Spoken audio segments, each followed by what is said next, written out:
நிற்பேன் 10 பேர் 100 பேரை கூட கூட்டுவாரு என் ப்ரோ என்னன்னா உங்களை ஒரு தேவை சாப்பிடுறோம் யாரு அவனை எதுக்கு படிக்கிற அது இப்போ சிவன நந்து போயிடுவேன் பக்கத்துல சுயநான்மை கல் அடிக்கிறான்டா அந்த சுயனை என்ன நானா கச்சன் என்ன ஆச்சுன்னு வருது அடே நீனே கண்ண பண்ண எனக்கு அதான் ஆச்சேன் இப்ப அவனை எதுக்குலாம் அடிக்கிற அவன் தான் கல் விட்டு வந்து அதாச்சேன் இதுக்கெல்லாம் அடிப்பேன் ஆளை கூட்ட என்ன பண்றது ஆளைதான் கூட்டு வர போயிருக்கான் ஆளை கூட்டு வந்தா என்ன பண்றது வாடா ஓடிடலாம்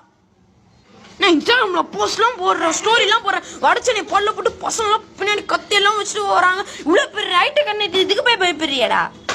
நான் உனக்கு ஒரு உண்மை சொல்றேன் என்னடா நாங்களா டிஜிட்டல் இன்ஸ்டாகிராம்ல போஸ்ட் போட்டோமா கமெண்ட்ல கலாச்சம் பண்ணிருப்போம்டா அப்ப அந்த கத்தி மாலெல்லாம் அதெல்லாம் அட்டை கத்தி பிளாஸ்டிக் மாலை எல்லாமே டூப்டா அவரு ஆளு கூட்டு வர போயிருக்கா என்னடா பண்றது ஆளு கூட்டு வந்துட்டான்டா என்னடா பண்றது இதே எங்க சங்கத்துல ஒரு டெக்னிக் சொல்லி கொடுத்தாங்க அவன் அப்படியே முறைச்சி பாரு நின்னு பாரு அடுத்து அடப்பாவி நம்ம எப்படியும் தப்பிச்சிட்டோம் அந்த நாய் தான் அங்க கிடக்குது